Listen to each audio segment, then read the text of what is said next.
This is Transistor.fm.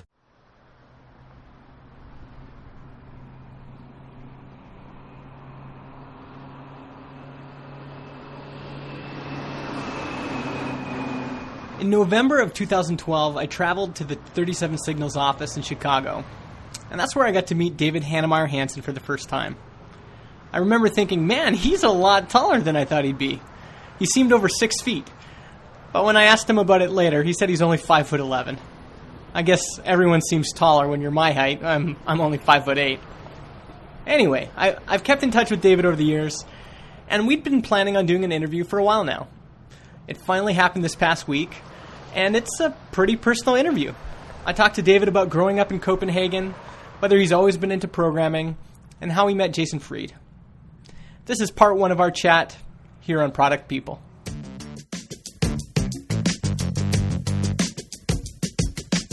Before we get going with the show, let me tell you about a few of my favorite sponsors. Are you creating an application that needs a chart or dashboard? Fusion Charts is a JavaScript charting solution trusted by over 450,000 developers around the world. They have tons of interactive and animated charts with advanced features like tooltips, drill downs, chart export, and zoom. Their charts also work across PCs, Macs, iPads, iPhones, and Android devices. You can download a free trial at fusioncharts.com. And Sprintly. It's perfect software for teams of 3 or more people. It's the easiest way for managers and developers to track the software development process. You and your team can try Sprintly for free. Go to www.sprint.ly. Once you sign up for a billing plan, use my coupon code PRODUCTPeopleTV2013 to get 10% off.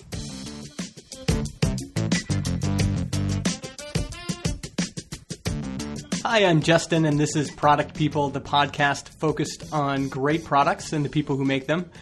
And this week, I'm joined by a man who isn't afraid to speak his mind and who drives race cars on the weekend, David Heinemeier Hansson of 37 Signals. David, thanks for taking the time to chat today. I'm glad to be here. Right on. And you were just telling me before the call that you were in Spain for a while, and now you're back in Chicago. Yes, we jump back and forth a bit, but right now Chicago is beautiful here in September. The weather's nice, so it's a good time to be back. Now, I've heard you say, because at times you've talked really favorably about Chicago. What is it you like about Chicago, the city? It really is just a great city. I mean, it's got great neighborhoods. There's a lot of character to the different parts of the city, and everything is just so reachable. Mm-hmm. If you're not traveling straight in rush hour, you can get anywhere in not very much time at all, and it's a great place to be and to live if you want to be in the city. I live in something called Wicker Park, which is just a fun neighborhood to see. I came here 8 years ago. It's been fun to watch the evolution of the neighborhood over those past 8 years, and having access to all the great facilities of Chicago, the city, it's a great place to be. Yeah, and tell me about where you grew up. Did you grow up in a big city? I grew up in Copenhagen, Denmark. So I mean, there's about 1.2 million people or something there, which I guess is somewhat of a sizable city. Certainly not Chicago, but it's a nice place as well. I enjoyed the 25 years that I spent there, but after that, I was also ready to see something else. I think you need a special disposition to stay in both Copenhagen and actually to some degrees Chicago as well during the winter that I've come to realize I don't really have. So now that I have the option of picking the place I want to live, neither city are really a good fit for me during the winter. I'm much more of a 80s and sunny kind of person. Yeah. And is that something, do a lot of people at 37 Signals take advantage of that? Are there other people taking advantage of warmer climates? Because you guys do have that kind of distributed culture there. Yeah, absolutely. I think we have about a fourth of the people in Chicago, and then the rest are spread out all over the place. And we have quite a few people who've moved around a lot. Jeremy Kember, who's also on the Rails core team, I think has lived in like 4 or 5 different cities during the time that he has been with 37 Signals. And most of that time he's spent on the West Coast in nice warm climates. And one of our support people, Kristen, just moved from Chicago to Portland.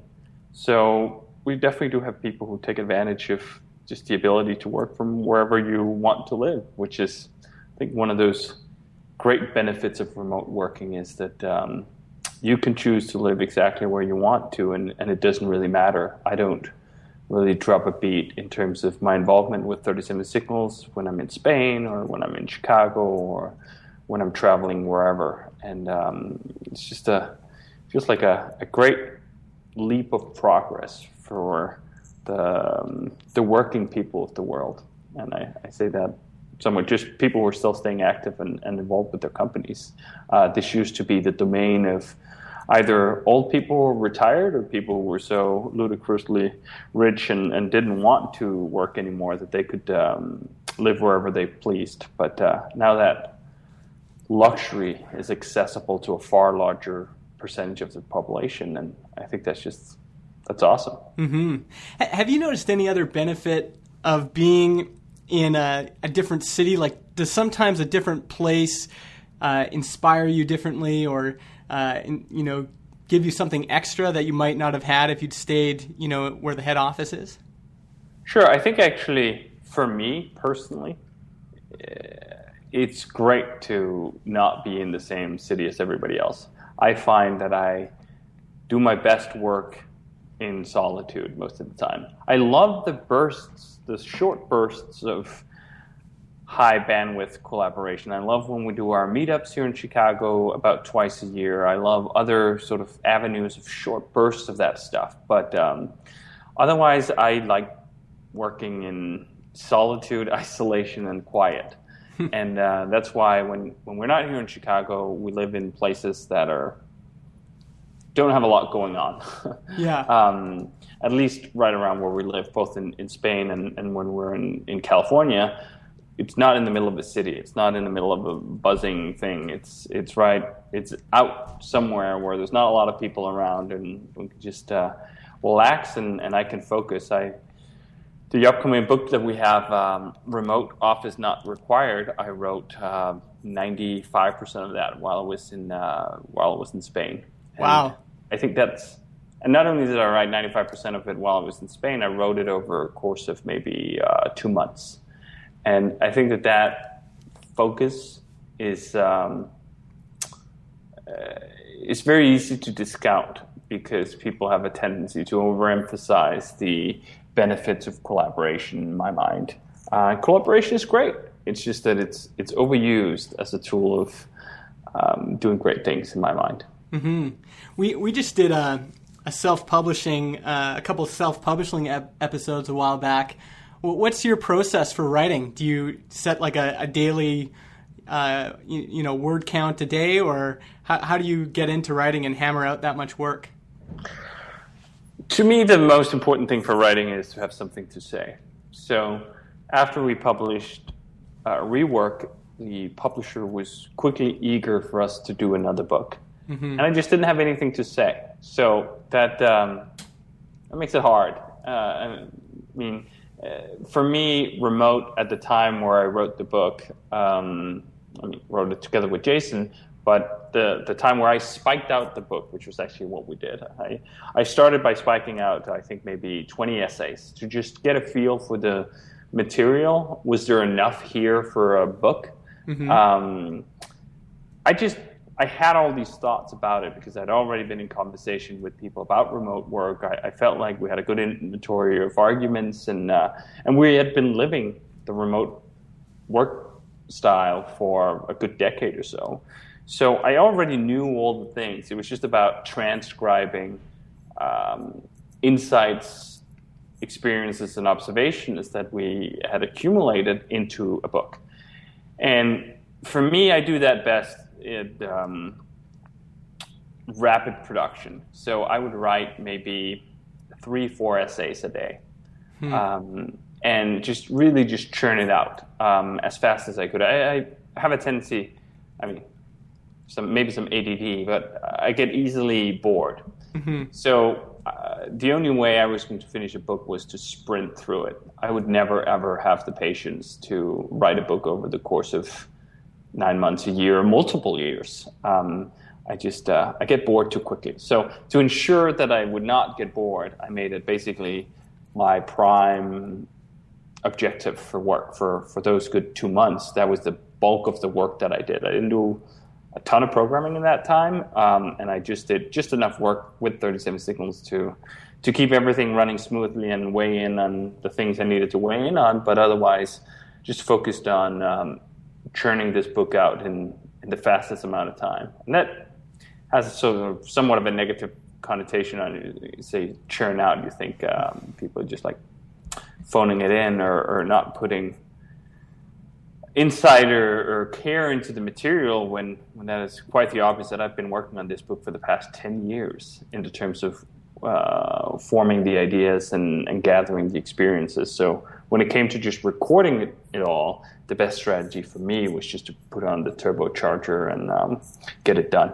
Yeah. I think that's one of my favorite essays from Rework, was that idea that inspiration is perishable, and if you don't jump on it right away, you can lose that kind of drive to get it done. That is exactly it, because I have this with blog posts all the time too. If I actually take the time to make a note that I want to write a blog post in the future, it will never get written. The only way I write blog posts is by having the inspiration to do it and then committing to doing it within the next 15 minutes. Pretty much all the blog posts that I've posted follow that pattern. There are extremely few of them where I've sort of just took a bunch of notes and just let it sit there. That generally doesn't work for me. And it was the same thing with Remote. When we committed to writing the book, the inspiration was there. I wanted the book published, so we just churned through it and got it done. Yeah, I find that too. Were you always, because now professionally, you're kind of known for three things. You're known for Ruby on Rails, the framework for Ruby. You're known for your business, 37 Signals, that you co-founded with Jason Fried. And you're known for writing. Were those things that you were always into when you were a kid? Were you a kid that was programming and writing and into business? All of the above. I mean, I was interested in computer games, so I love gaming. I loved writing too, because it wasn't so much that perhaps I initially loved writing myself. I just loved good writing. I subscribed to a magazine called Edge, which is a British computer game magazine that I just thought had amazing writing. And that, in large part, inspired me to do this website, because I wanted to do some of that. I wanted to be part of that. So that is how it's gone with a lot of these things, that I get inspired by something or someone and think, hey, I want to do that too. And figure out how to learn as much as I can about the domain, and then figure out how to get to that point of wherever or whatever it is that I pick as an idol. Yeah. And how did you end up meeting your co-founder, Jason Fried? Sure. So in, I think, 2001, Jason wrote a blog post on Signal versus Noise, the weblog of 37 Signals, asking for advice about some bit of PHP programming. I should actually try to find that post. I bet we still have it somewhere. Anyway, he wrote this post up. I forget what it is. I think it was about pagination or something and how to do that. I'd been following 37 Signals, the company, for a couple of years by then. I just loved the aesthetic of what Jason and the others at 37 Signals were doing. It was just so the opposite of what everybody else were doing back in 99, 2000, 2001, when everybody had flash splash screens and all that stupid shit. Yeah, and they were a web design agency at the time. Yep, a web design agency at the time. And Jason was just sort of branching out a little bit. He had already done some software back in the 90s, I think I forget which platform. For the Mac, like FileMaker Pro software. So he was putting this app together himself called Single File, which was an app to keep track of your books. And he was learning PHP to make it happen. And so he wrote this blog post up. And I was just sitting there in Copenhagen, Denmark, a fan of the company. And I was like, ooh, I know the answer to that one. So I just sent him an email. We got talking and traded a bunch of emails back and forth. And in the end, as the story now goes, he thought it was easier to just hire me than to learn how to program. And I got started working for Jason. Actually, I think when I first got started working for Jason, I'm not even sure it was through 37 Signals. I'm trying to remember whether Single File was actually a 37 Signals product or not, but I can't remember right now. Anyway, we got started working together in 2001. He was paying me $15 an hour, and I was getting it delivered in terms of Apple hardware, which was pretty funny. So you would like accrue all the hours, yes, and then you would tell him to ship you a computer. Yes, pretty much, because that was first of all, the dollar was worth a lot more back then than it is now, but secondly, the discrepancy in pricing between Apple goods here in the US and Denmark was even higher. So for me, it was a great deal to get the maximum value out of this. So I got iPod and I got the Mac laptop and so forth over those years we were working together. And anyway, that working relationship eventually culminated in us starting Basecamp. We're starting to work on Basecamp in 2003 for release in 2004. And in 2005, I moved to the States, became a partner at 37 Signals, and sort of, you probably know the rest of the story from there. Well, this is how do you get from working for Jason for $15 an hour to becoming his partner when did you become his partner? In 2004? 2005, the beginning of 2005. 2005. Like that seems like an interesting transition because you were a fan of the company and yes. Then you responded and then he hires you. And so how did that happen? How did you eventually become a partner? Sure. So we'd worked together for a couple of years doing a variety of client projects where Jason and the rest of 37 Signals would do the design and I would do the programming. So I was already sort of the tech half of 37 Signals. When we created Basecamp, that was even more so. It was already a partnership, whether it was recognized as a legal fact or not. That was the setup. And I was just finishing up my bachelor's degree towards the end of 2005, and I basically just told Jason, well, Ruby on Rails had launched at that time too.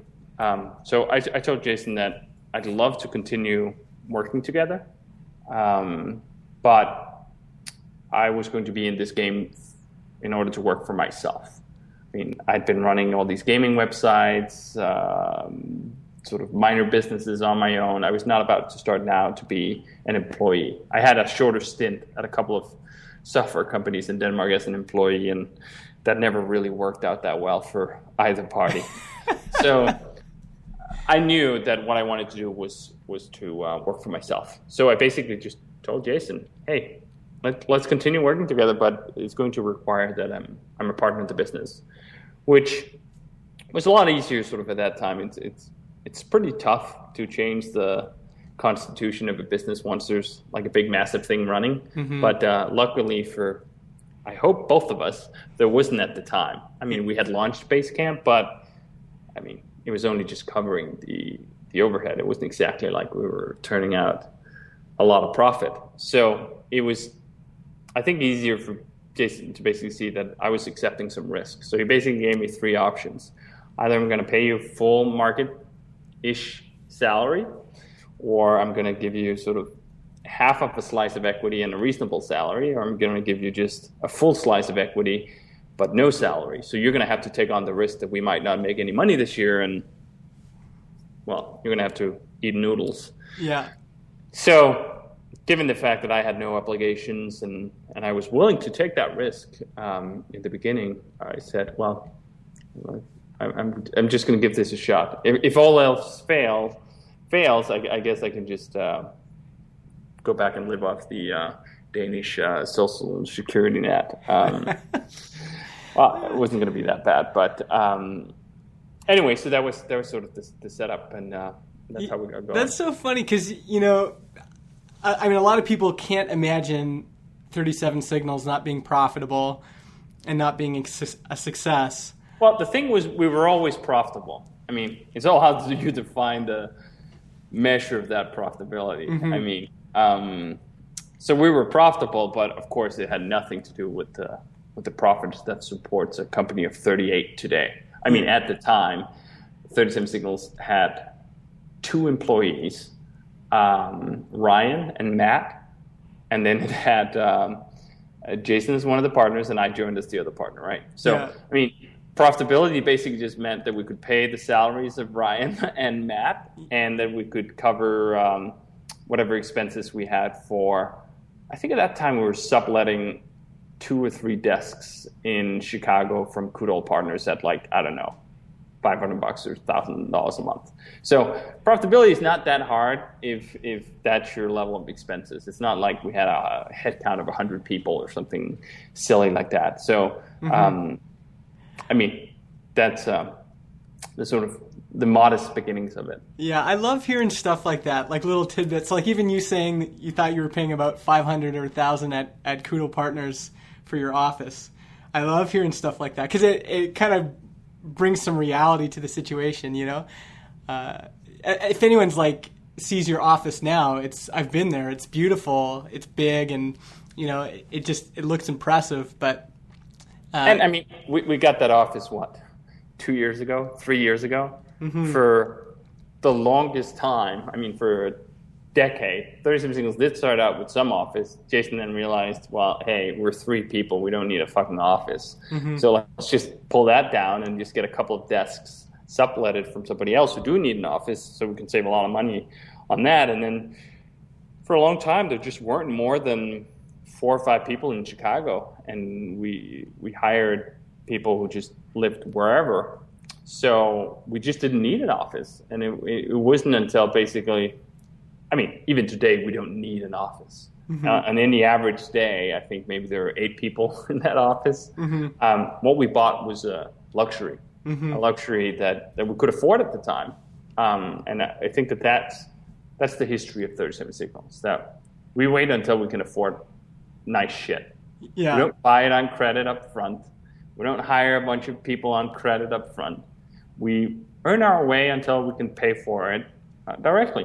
And that's just been the ethos of the business and of our business philosophy since the beginning, which in most other businesses would not be in any shape or form profound or even weird, but somehow in the tech world it is. Yeah. And that's part 1 of my interview with DHH. I like to keep these episodes about the length of the average commute, so come back next week for part 2, where I ask David how he knew he could trust Jason Fried as a partner, and how he felt when Jason came to him with this idea of rebuilding Basecamp from scratch. You can find David on Twitter at DHH, and be sure to check out his book that's coming out fall 2013. I think it just went to the publisher, didn't it? In 2 days, it's going to the publisher. So October 29th is actually the precise release date. October 29th, it's out. 37signals.com/remote. Thanks again, David. Thank you. Let me also just share with you something one of our listeners is working on. You can follow at Topside Concepts on Twitter.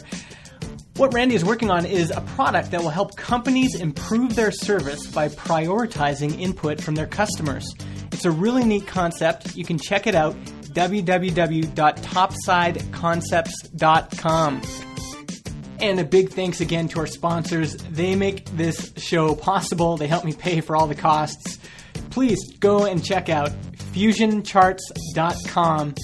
Fusion Charts is a JavaScript charting solution trusted by over 450,000 developers around the world. If you need charts, go and check out FusionCharts.com. And Sprintly. Again, if you're looking to manage the software development process, Sprintly is the best way to do it. It gives a lot of insight for managers and developers into where people are stuck, what's being done. the overall velocity of the team, you and your team can try Sprintly for free. Go to www.sprint.ly. I'm Justin Jackson. You can follow me on Twitter at MIJustin.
Yeah.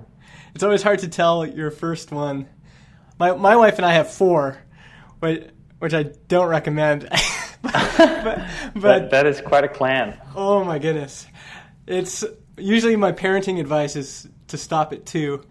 But, but our first, we just didn't get any sleep and we couldn't figure it out. And then the second one, we realized some of it's disposition and some of it depends on how you are as a first-time parent. If you're, anxious and trying to figure stuff out, it doesn't. Sometimes that affects sleeping and stuff too. Right. Yep. No, absolutely. Yeah. Cool, man. And how much time do you have today? Beautiful. And you've got Dropbox syncing off and all that? Yep. There's nothing running. I should have a good connection here. I think I have like 25 megabit from this Comcast line. Perfect. And you're at home right now? Yes. Cool. Podcast hosting is provided by transistor.fm. They host our MP3 files, generate our RSS feed, provide us with analytics, and help us distribute the show to Spotify, Apple Podcasts, and more. If you want to start your own podcast or you want to switch to Transistor, go to transistor.fm/Justin and get 15% off your first year.